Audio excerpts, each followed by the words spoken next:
தங்கத்தோட விலை வந்து பாத்தீங்கன்னா போன வருஷம் ஃபுல்லா ஏறிட்டே இருந்துச்சு. இந்த வருஷம் பார்த்தா அப்படியே மாற வந்து குறைஞ்சிக்கிட்டே வருது. எதனால குறையுது சார்? இப்போ இந்த கோல்டு 3900, 4000, 4050 இன்னைக்கு நடந்துக்கிட்டு இருக்கு. ஸோ இது எந்த அளவுக்கு போகும் அப்படின்னு சொல்லி பார்க்குறப்ப தங்கத்தை வாங்குங்க, ஆனால் ஃபுல்லாக வாங்காதீங்க.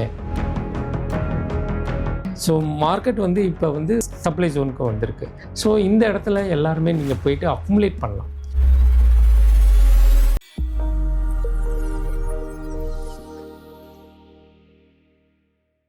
ஹலோ ஜிபி வியூவர்ஸ், நான் உங்க விஜே கண்மணி. தங்கம்னு பார்த்தீங்கன்னா அது ஒரு பெரிய ட்ரெண்டிங்கான டாபிக் தான். தங்க விலை வந்து ஏறிச்சுன்னா ஐயோ ஏறுதே, நம்ம சீக்கிரமா வாங்கணும் அப்படின்ற ஒரு பயம் இருக்கும். அப்படி இல்லை, தங்க விலை குறையுதுன்னா ஓகே இன்னும் குறையுமா, இப்பவே வாங்கலாமா இல்லை அதுக்கப்புறம் வாங்கலாமா அப்படின்னு சொல்லிட்டு ஒரு டைலமாலே இருப்போம். ஸோ அந்த தங்கத்தோட விலையை பத்தி இப்போ இன்னும் 6 மாசத்துக்கு எப்படி இருக்கும், என்னென்ன மாதிரி இஷ்யூஸ்லாம் போயிட்டு இருக்கு, கரெக்ஷனா இல்லை வந்து ஒரு ஸ்ட்ரக்சரல் இதுவான்னு சொல்லிட்டு இந்த எல்லா விஷயத்துக்குமே ஒரு டீட்டெயிலான விளக்கம் கொடுக்கறதுக்காக நம்ம கூட இணைஞ்சிருக்காரு ஃபுல் டைம் ட்ரேடர் சையத் அவர்கள். அவர்கிட்ட பேசலாம். வணக்கம் சார். வணக்கம். எப்படி இருக்கீங்க சார்? நல்லா இருக்கேன் சார். தங்கத்தோட விலை வந்து பாத்தீங்கன்னா போன வருஷம் ஃபுல்லா ஏறிட்டே இருந்துச்சு. இந்த வருஷம் பார்த்தா அப்படியே மாற வந்து குறைஞ்சிக்கிட்டே வருது. ஸோ இப்போ குறையிறது இதுதான் வந்து லாஸ்ட் ரேட் மாதிரியா, இல்லைன்னா இன்னுமே குறையறதுக்கு வாய்ப்பு இருக்கா? எதனால குறையுது சார்? ஸோ இனிமேல் குறையிறதுக்கு வாய்ப்பு கிடையாது. ஆல்ரெடி வந்து 40% ஃபால்ஸை வந்து சந்திச்சிச்சு. ஆல்ரெடி 10,000 போனது 17,000 18,000 வரைக்கும் நம்ம போனதை பார்த்தோம். ஸோ அதுக்கப்புறம் ஒரு கரெக்ஷன் வந்திருக்கு. இந்த கரெக்ஷனில் வந்து நம்ம தங்கத்தை வாங்கலாம். என்ன ரீசன் அப்படின்னு பார்த்தீங்கன்னா, இதுக்கு முன்னாடி தங்கம் ஏறுறப்ப ரஷ்யா உக்ரைன் பிரச்சனை நடந்துக்கிட்டு இருந்தது. ஸோ அப்போ தங்கம் ஏறினது. சரி, அடுத்த கல்ஃப் டென்ஷன் நடக்கிறப்ப என்ன நடந்தது அப்படின்னா, இதோட விலை வந்து கம்மியாகிட்டு இருந்தது. என்ன ரீசன் அப்படின்னு பார்த்தீங்கன்னா, எல்லாம் பெட்ரோ டாலருக்கு போயிட்டாங்க. தட் மீன்ஸ் எல்லாருமே க்ரூட் ஆயிலில் போயிட்டு இன்வெஸ்ட் பண்ணுறதுனால தங்கத்துக்கான இது வேல்யூ இல்லாமல் போயிடுச்சு. அதனால தங்கம் வந்து விலை கம்மியாச்சு. ஸோ இன்வெஸ்டர் எல்லாமே க்ரூட் ஆயிலில் இன்வெஸ்ட்மெண்ட் பண்ணதுனால தங்கத்தை வாங்கி வச்சுருந்தோம்னா அது வந்து இன்ட்ரெஸ்ட்டு கொடுக்காது. அந்த ஒரு ரீசன்னால் க்ரூட் ஆயில் பார்த்திங்கன்னா பயங்கர ஹைப்பு போயிடுச்சு, பயங்கர ரேலி இருந்தது. ஸோ இப்போ அந்த டென்ஷன், கல்ஃப் டென்ஷன் கம்மியானதுனால திருப்பி இனிமேல் கோல்டோட மார்க்கெட் இன்க்ரீஸ் ஆகிறதுக்கான வாய்ப்பு இருக்குது. எப்போதுமே பார்த்திங்கன்னா ஒரு சப்போர்ட்டை நோக்கி வரும். ஒரு ஆல் டைம் ஹை போகுது அப்படின்னா திருப்பி கீழே இறங்குறப்போ ஒரு சப்போர்ட்டை நோக்கி வரும். சப்போர்ட்லேருந்து அங்கேருந்து தான் எடுத்துகிட்டு போகும். நீங்களும் நானும் சொல்கிறதுனால எதுவுமே நடக்காது. நீங்கள் தங்கம் வாங்குறதுனால, நான் தங்கம் வாங்குறதுனால ஏறவே ஏறாது. இது எல்லாமே வந்து ஃபாரெக்ஸ் மார்க்கெட்டில், கமாடிட்டி மார்க்கெட்டில் நடக்கிறது. ஸோ மார்க்கெட் எவ்வளோ தூரம் போகும், எவ்வளோ தூரம் வரும் அப்படின்ற அந்த நாலேஜ் இருந்தால் மட்டும் போதும். ஸோ இதை ஈஸியாக ஐடென்டிஃபை பண்ணலாம். சார், அமெரிக்காவோட ஃபெட் ரேட் வந்து ஏற்ற போகிறாங்க அப்படின்னு சொல்லிட்டு பெரும்பாலும் பேசிகிட்டு இருக்காங்க. அது ஏற்றுறதுனால தான் தங்கத்தோட விலை வந்து குறையுதா சார்? இதை எப்படி நம்ம பார்க்கணும்? ஸோ ஆக்சுவலாக என்னென்னா, ஃபெட் ரேட் வந்து இன்க்ரீஸ் ஆக போகுது அப்படின்னு சொன்னாங்க அப்படின்னா எல்லா இன்வெஸ்டரும் பேங்க்கில் போய்ட்டு இன்வெஸ்ட்மெண்ட் பண்ணுவாங்க. பேங்க்கில் போய் இன்வெஸ்ட்மெண்ட் பண்ணுறப்ப அவங்க வந்து இன்ட்ரெஸ்ட்டு நிறையா கொடுப்பாங்க. ஸோ அது வந்து கோல்டு வாங்குறத கம்மி பண்ணும். இன்வெஸ்டருக்கு ஆர்வம் அதிகமாக எங்கே இருக்குன்னா, இன்ட்ரெஸ்ட் எங்கே அதிகமாக வருதோ அங்கே போய் இன்வெஸ்ட்மெண்ட் பண்ணுறது தான். ஸோ ஒரு நியூஸ் ஸ்ப்ரெட் ஆகிருக்கு, ஃபெட் ரேட் வந்து இன்க்ரீஸ் ஆக போகுது அப்படின்னு சொல்லிட்டு, அதனால் கோல்டு விலை கம்மியாகுது அப்படின்னு சொல்கிறீங்க. சரி, எல்லோரும் போயிட்டு இன்வெஸ்ட்மெண்ட்டை பேங்க்கில் இன்வெஸ்ட்மெண்ட் பண்ணால் அதுக்கு இன்ட்ரெஸ்ட் யார் கொடுப்பா? அமெரிக்க கவர்மெண்ட்டு தானே கொடுக்கணும், அந்த ரிசர்வ் பேங்க் தானே கொடுக்கணும். அப்போ அங்கே இன்ஃப்ளேஷன் ஆல்ரெடி ஸ்டார்ட் ஆகிடுச்சு. யூஎஸில் ஆல்ரெடி இன்ஃப்ளேஷன், பணவீக்கம் அதிகமாகிடுச்சு. அவங்களோட கடன் சுமைகள் அதிகமாக இருக்குது. ஸோ இவ்வளோ இருக்கிறப்ப திருப்பி இன்வெஸ்டர் உள்ளே வந்து திருப்பி அவங்களுக்கு இன்ட்ரெஸ்ட்டு கொடுக்கணும் அப்படின்னா ரொம்ப ப்ராப்ளம். அப்போ இன்ட்ரெஸ்ட் ரேட்டை அதிகமாக்குறதுனால இன்வெஸ்டருக்கு வேணால் லாபமாக இருக்கலாம். ஆனால் அங்கே கடன் வாங்கி ஸ்டார்ட் அப் நடத்துகிறவங்க மற்றவங்களுக்கெல்லாம் இன்ட்ரெஸ்ட் அதிகமாக இருக்கிறப்ப ஸோ யாரும் வாங்கி பண்ண மாட்டாங்க. ஸோ டெவலப்மெண்ட்டு இருக்காது. இன்ட்ரெஸ்ட்டு கம்மியாக இருக்கிறப்ப டெவலப்மெண்ட் அதிகமாகும், இன்ட்ரெஸ்ட் அதிகமாக இருக்கிறப்ப இன்வெஸ்டர் நிறையா வருவாங்க. ஸோ அங்கேயே நீங்கள் புரிஞ்சுக்கலாம். ஸோ அடுத்தது இந்த இது எதை நோக்கி போகுது அப்படின்னு சொல்லிட்டு ஒரு சின்ன நியூஸை ஸ்ப்ரெட் பண்ணியிருக்காங்க. ஃபெட் ரேட் வந்து இன்க்ரீஸ் ஆக போகுதுன்னு சொல்லியிருக்காங்க, ஒன்றும் முடிவெடுக்கலை. ஸோ அதனால் கோல்டு வந்து கீழே வந்திருக்கு. அப்போ இந்த கோல்டு 3900, 4000, 4050 இன்றைக்கி நடந்துக்கிட்டு இருக்குது. ஸோ இது எந்த அளவுக்கு போகும் அப்படின்னு சொல்லி பார்க்குறப்ப இது வந்து 6000 வரைக்கும் போகும் அப்படின்னு சொல்லிட்டு ஜேபி மார்க்கெட்லாம் அனலைஸ் பண்ணியிருக்காங்க, ஸ்டாட்டிஸ்டிக்ஸ் எடுத்திருக்காங்க.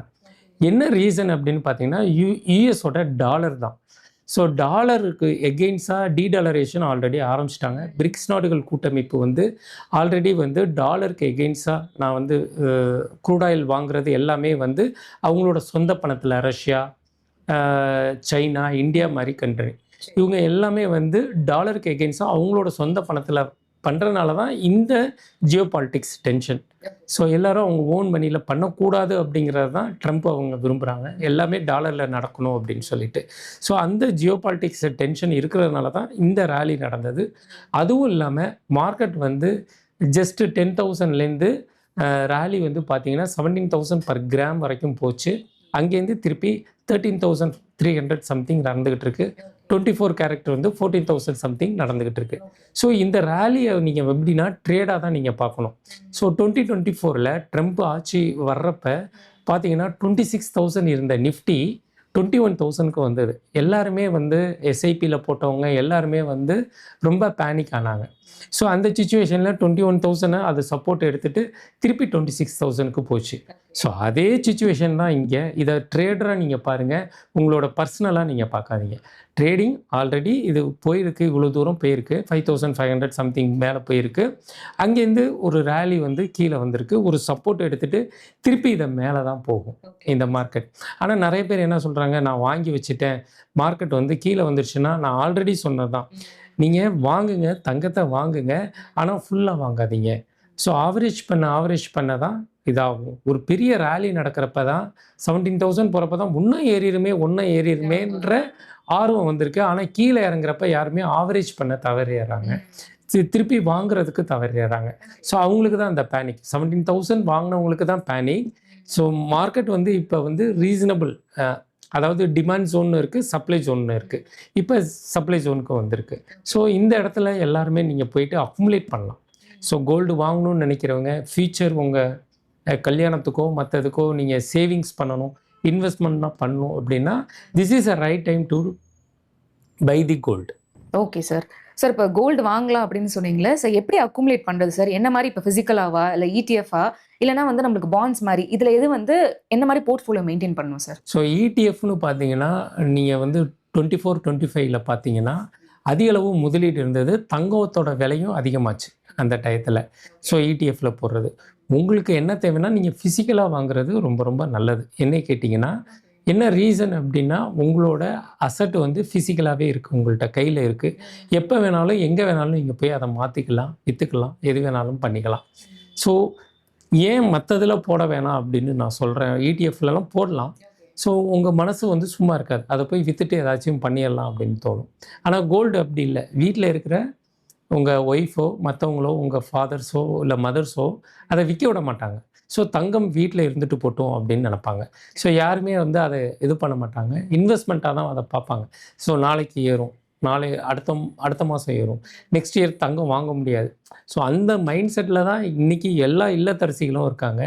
நீங்கள் இந்த ட்ரேடை கணக்கை விட்டுட்டு மற்றதை விட்டுட்டு நான் தங்கத்தை அக்குமுலேட் பண்ணுறேன் அப்படின்னு நினச்சிங்கன்னா this is one of the best investment அப்படின்னு நான் சொல்லுவேன். சார் இப்போ டாலர் இண்டெக்ஸ் வந்து வலுப்படுறப்ப தங்கத்தில் வந்து ஏன் இவ்வளோ அழுத்தம் இருக்குது? அது ரெண்டுத்துக்கும் உண்டான ரிலேஷன்ஷிப் என்னவா சார் இருக்குது?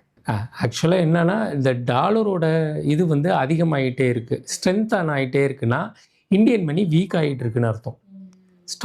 டாலரோட ஸ்ட்ரென்த்து வந்து வீக் ஆகுதுன்னா இந்தியன் மணி ஸ்ட்ரென்த் ஆகிட்டு இருக்குன்னு சொல்லியிருக்கேன். ஆல்ரெடி நம்ம சொன்னதான். இப்போ 4,000 ரூபாய்க்கு நடந்துக்கிட்டு இருக்கு. ஸோ ஒரு அவுன்ஸோட விலை வந்து 28.3 கிராம். ஸோ 4,050 இப்போ நடந்துக்கிட்டு இருக்க விலை டிவைடட் பை 28.3 மல்டிப்ளை இன்றைக்கி நடந்த ரேட்டு வந்து 95 இந்தியன் மணி யூஎஸ் டாலருக்கு எகெயின்ஸ்டாக. ஸோ இதை மல்டிப்ளை பண்ணிங்க அப்படின்னா ஒரு ரேட்டு வரும், 13,300 14,000 வரும். ஸோ இதுதான் கோல்டோட ரேட்டு. ஓகேங்களா? சரி, நான் ஆல்ரெடி போன இன்டர்வியூவில் சொன்னது தான், தங்கத்தோட விலை 4,000 ரூபாய்க்கு வந்துருச்சு. ஆனால் இந்தியன் ருப்பியோட ஸ்ட்ரென்த் வந்து ரொம்ப வீக்காக இருக்குது. சரி, இன்கேஸ் இந்த இந்தியன் ருப்பியோட ஸ்ட்ரென்த்து வந்து வீக் இல்லாமல் ஸ்ட்ராங் ஆகிடுச்சு அப்படின்னா 70 ருபீஸ்க்கு வந்துருச்சு. இப்போ $1 எகெயின்ஸ்டாக 95 ருபீஸ் இருக்குது அப்படின்னா அது 70,000க்கு வந்துருச்சுன்னா நீங்கள் 4,000 ரூபாய் இன்றைக்கி ஃபாரெக்ஸ் மார்க்கெட்டில் நடந்துக்கிட்டு இருக்க தங்கம் ஜஸ்ட்டு 10,900 சம்திங் 11,000க்கு தான் வரும். யாரும் பேனிக் ஆக வேணாம், இதெல்லாம் கீழே இறங்காது, திருப்பி இங்கேருந்து ஜம்ப் அடித்து மேலே போகும். அப்போ இந்தியன் ருப்பி வந்து ஸ்ட்ரென்த் ஆகுமா அப்படின்னா it's not possible to strength. ஏன்னா நியர்லி 74ல் இருந்தது. 2024 ட்ரம்ப் வர்றப்ப 74 ருபீஸ் இருந்த இந்தியன் ருபி எகெயின்ஸ்ட் யூஎஸ் டாலருக்கு இப்போ 95 ருபீஸ்க்கு போயிருக்கு. டிராஸ்டிக்காக சேஞ்ச் ஆகாது. It's going to be increase. So weak தான் ஆகிட்டு இருக்கு இந்தியன் மணி. என்ன ரீசன் அப்படின்னா, நம்ம வந்து தங்கத்தை மற்றது எல்லாமே வந்து டாலரில் தான் வாங்கிக்கிட்டு இருக்கோம். இப்போ எக்ஸ்போர்ட் இம்போர்ட் எல்லாமே வந்து டாலரில் தான் நடந்துக்கிட்டு இருக்கு. அப்போ நம்ம டாலரை எதை கொடுத்து வாங்குவோம்? கோல்டை கொடுத்து வாங்குவோம், இல்லை இந்தியன் மணியை கொடுத்து வாங்குறதுனால தான் இந்த வீக்னஸ் வந்து நடந்துக்கிட்டே இருக்குது. ஸோ இந்த சேஞ்சஸ் வந்து கண்டிப்பாக நடக்கும். ஸோ வேர்ல்டு மார்க்கெட்டில் நடக்கிற ட்ரேடிங் வேறு. இப்போ 4050 நடக்கிறது 4300 ஜேபி மார்கன் மற்ற ஸ்டாட்டிஸ்டிக்ஸ்லாம் எடுக்கிறப்ப 6000 வரைக்கும் போகும்னு இருக்காங்க. இந்த இயர் எண்டு அண்டு 2027 ஃபஸ்ட்டு குவார்ட்டர்லாம் பார்த்தீங்கன்னா இட் வில் கோ டு 6000 அப்படின்ற மாதிரி ப்ரிடிக்ட் பண்ணியிருக்காங்க. ஸோ இந்த ரேலி கண்டிப்பாக இருக்கும். எப்படி நிஃப்டியில் 26,000 ஆல் டைம் ஹை போயிட்டு 21,000 வந்ததோ அதே மாதிரி தான் இந்ததும். ஸோ 5500லேருந்து 4000 3900 இதில் இப்போ 4050ல் ரன் ஆகிட்டுருக்கு. யாரும் பேனிக் ஆக வேணாம். தங்கம் குறையவே குறையாது. அதுவும் இல்லாமல் சீனா, போலந்து மற்றும் இந்த வளரும் நாடுகள் இவங்க எல்லாமே வந்து ரிசர்வ் பண்ணிக்கிட்டே இருக்காங்க கோல்டை. ஸோ யாரும் பேனிக் ஆக வேணாம். ஆனால் இந்த ட்ரேடு வந்து ஒரு சப்போர்ட் அண்ட் ரெசன்ஸை நோக்கி நடந்துக்கிட்டே இருக்கும். அந்த மேனிப்புலேஷனில் தான் இந்த ரேட்டு வந்து கம்மியாகிட்டு இருக்கு. ரேட்டு இன்னும் எவ்வளோ கம்மியாகணுங்கிறதுக்கும் நான் கால்குலேஷன் கொடுத்துட்டேன். ஸோ இந்த rate Indian rupee against week ஆச்சுன்னா இல்லை ஸ்ட்ரென்த் ஆச்சுன்னா எவ்வளோ தூரம் வருங்கிற கால்குலேஷனும் கொடுத்துட்டேன்.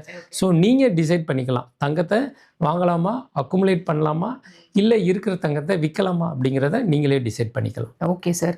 ஸோ இப்போ 2026 6 மந்த்ஸ் முடிஞ்சிருச்சு. அதில் நம்ம தங்கத்தை வந்து ஏறிச்சு இறங்கல் தான் ரொம்ப அதிகமாக இருந்துச்சுன்னு சொல்லலாம். இப்போ அடுத்த 6 மந்த்ஸ் 2026 தங்கத்தோட விலை எப்படி இருக்கும்? இன்னொரு விஷயம், தங்க விலை ரொம்ப ஃபாஸ்ட்டாக ஏறினது, அதை யாருமே சொல்லவே இல்லை.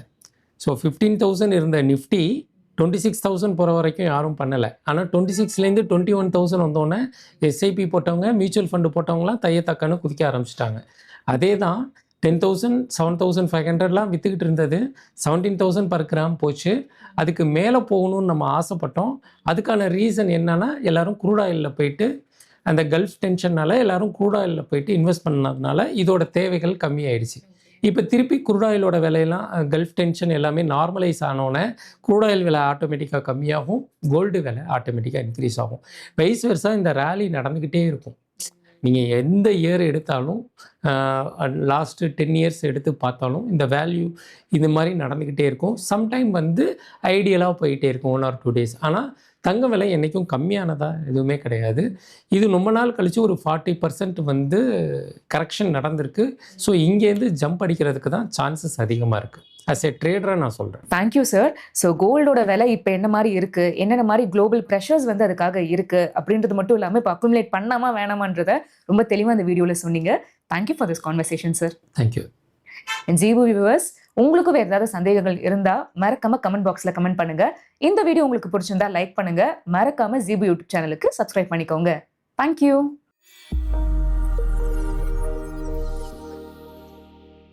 Investment in security markets are subject to market risk. Read all the related documents carefully before investing.